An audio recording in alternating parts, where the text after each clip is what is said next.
जय हिंद दोस्तों। कैसे हो आप सभी का द लर्निंग इंस्टीट्यूट TLI में स्वागत है। हम राज्य व्यवस्था में देख रहे थे संवैधानिक ढांचा ऐतिहासिक पृष्ठभूमि, मतलब हमारे संविधान की विकास की क्या कैसी प्रक्रिया रही, उसका इतिहास संविधान का क्या था, हमारे संविधान के निर्माण के लिए क्या क्या प्रक्रिया अपनाई गई, ब्रिटिश लोगों क्या उसमें योगदान था, किस हिसाब से क्रमबद्ध तरीके से आया। तो उसी क्रम में हमने देखा 1773 में सबसे पहले रेगुलेटिंग एक्ट आया ब्रिटिश संसद द्वारा।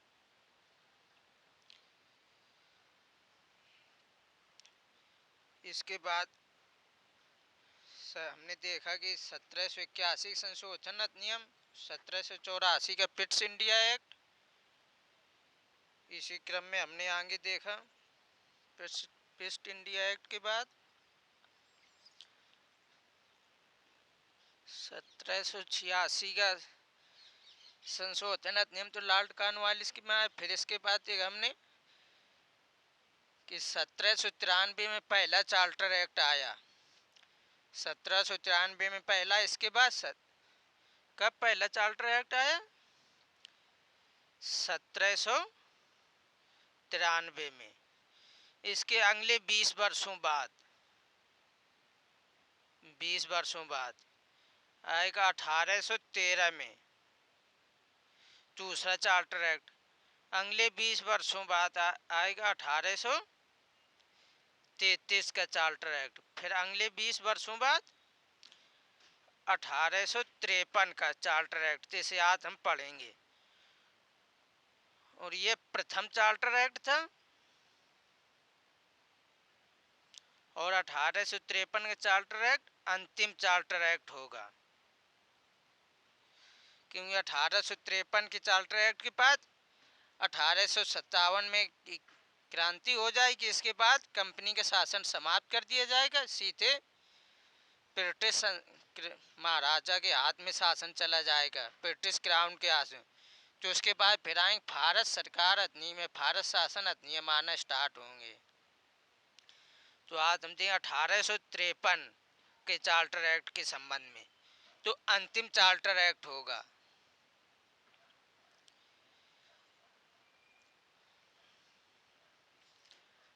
अठारह सौ तिरपन की ये बात नोट कर लो, कुल कितने चार्टर एक्ट आए? 1853 पहला, 1793 में पहला, वो 1813 में दूसरा, और 1833 में तीसरा, और 1853 में चौथा। तो कुल चार्टर एक्ट कितनी हुई? कुल चार्टर एक्ट 4 आए। फिलहाल ये पूछा बहुत कम जाएगा, बहुत इधर अभी तक पूछा तो नहीं गया है, लेकिन फिर भी एक जनरल नॉलेज की ली। तो हमने देखा था 1833 के चार्टर एक्ट में कि सिविल सेवकों के लिए खुली प्रतियोगिता परीक्षाओं का प्रबंध किया गया था, लेकिन बोर्ड ऑफ डायरेक्टर्स के विरोध पर उसे वापस लेना पड़ा था। लेकिन 1833 के एक्ट से खुली प्रतियोगी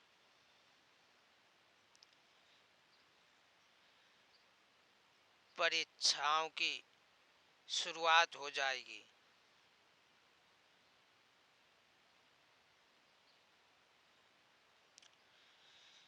इस समय भारत के गवर्नर जनरल कौन थे?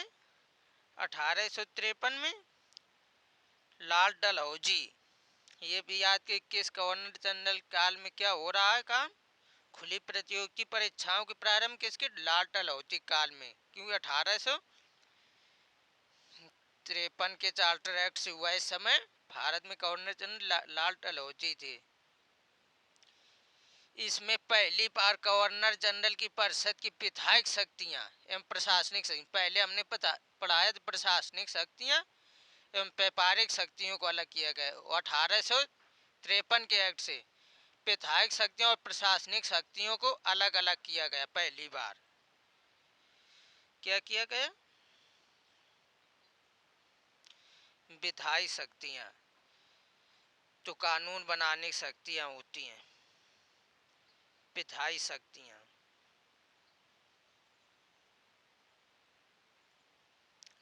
और प्रशासनिक शक्तियाँ।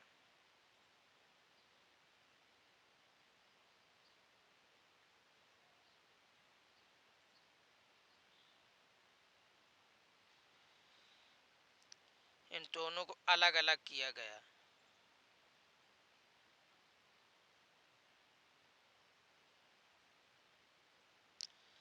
पहली बार हुआ प्रशासनिक शक्तियों और विधायी शक्तियों को अलग अलग कर दिया गया और गवर्नर जनरल की परिषद में 6 नए पार्षद जोड़े गए, यानी सदस्य जोड़े गए, जिन्हें विधान परिषद कहा गया।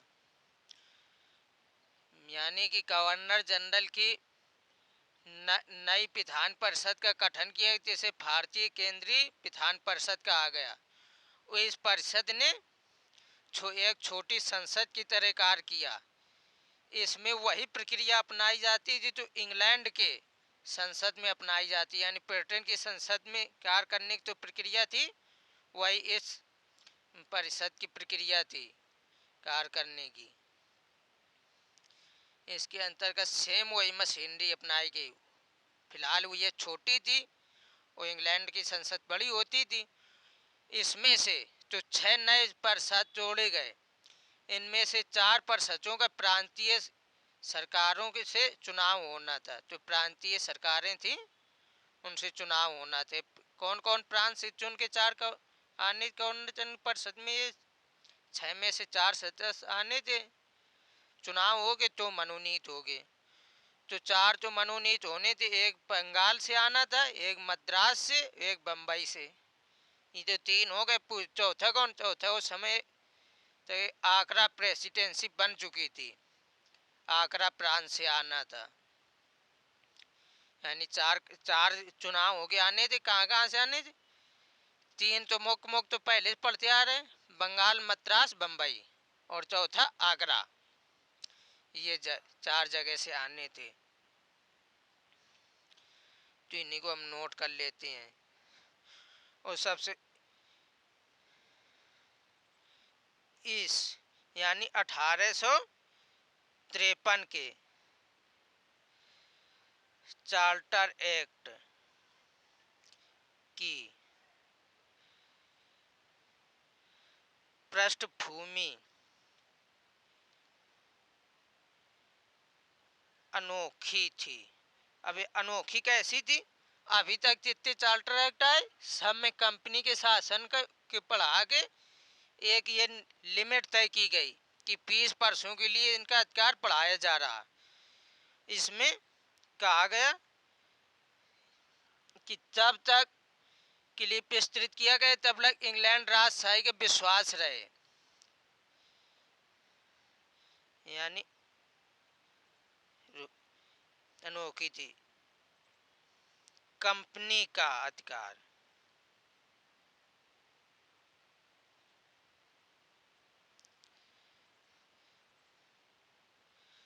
इंग्लैंड राजशाही के विश्वास के तहत दिया गया।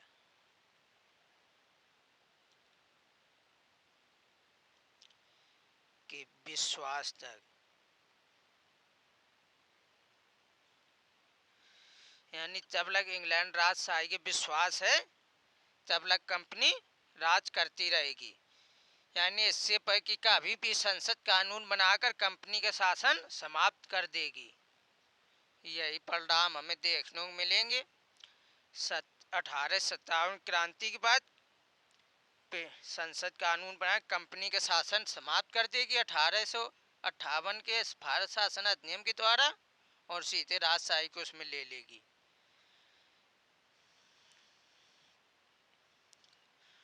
और इसमें कोड ऑफ डायरेक्टर,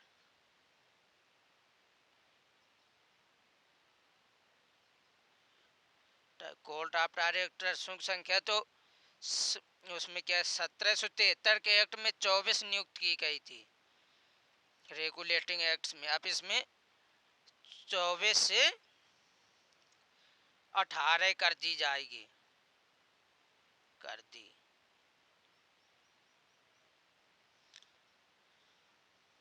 ठीक। और इसमें खुली प्रतियोगिता परीक्षाओं का हो गया।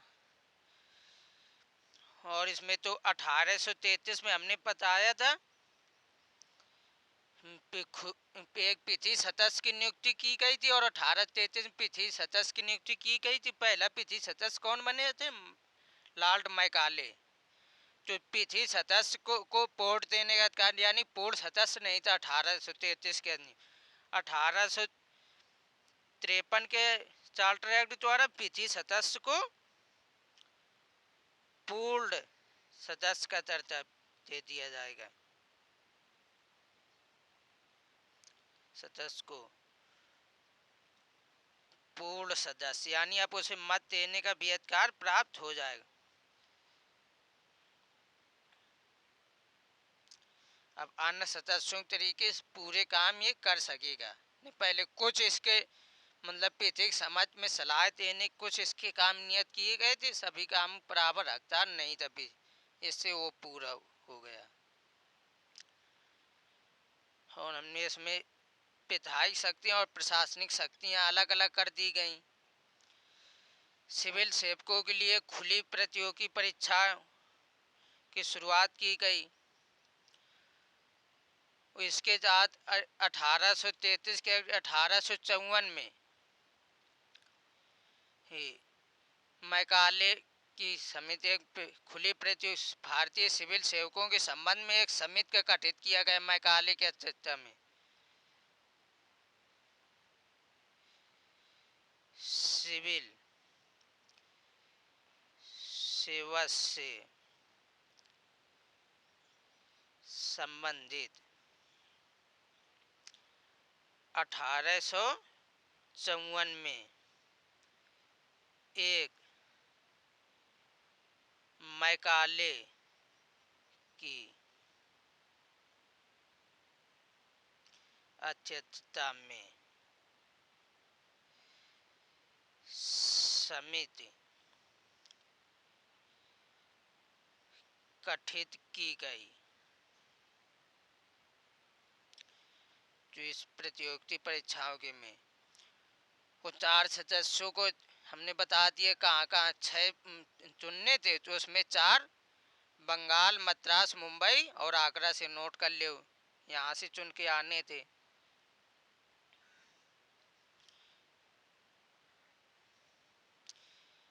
इसने इंग्लैंड की कंपनी शासन को फिर ये करती है कि तब लग संसद आएगी तब लग कंपनी शासन करे, कभी भी ख़त्म कर सकती है। और ये तो नई परिषद बनी जिसमें 6 सदस्य आने थे, 2 मनोनीत और 4 नियुक्त होने थे। इसने एक छोटी संसद के तरीके काम किया। इसमें सारी वही प्रक्रियाएं अपनाई गई तो ब्रिटेन की संसद में अपनाई जाती थी।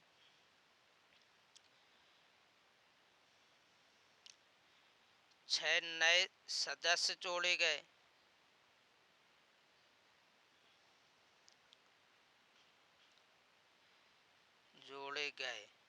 जिनमें 6 में से 2 + 4 से 2 मनोनीत होने थे।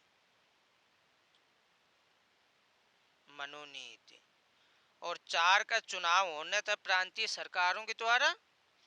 कहाँ से? एक बंगाल से और दूसरा मद्रास से, तीसरा आगरा और चौथा बम्बई से, प्रेसिडेंसी से आना था। तो 1853 का चार्टर एक्ट खत्म हुआ।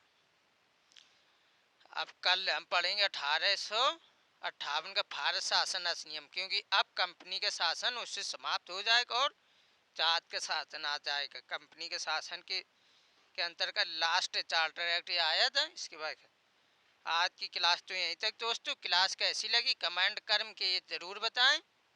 क्लास अच्छी हो तो लाइक करें, और चैनल को यदि अभी तक सब्सक्राइब नहीं किया तो सब्सक्राइब अवश्य कर लें। और क्लास अच्छी लगी हो तो दोस्तों को भी शेयर करें, जिससे अधिक से अधिक लोग जुड़ सकें और क्लास का अपने फायदा ले सकें। तो जय दोस्तों, जय हिंद, जय भारत।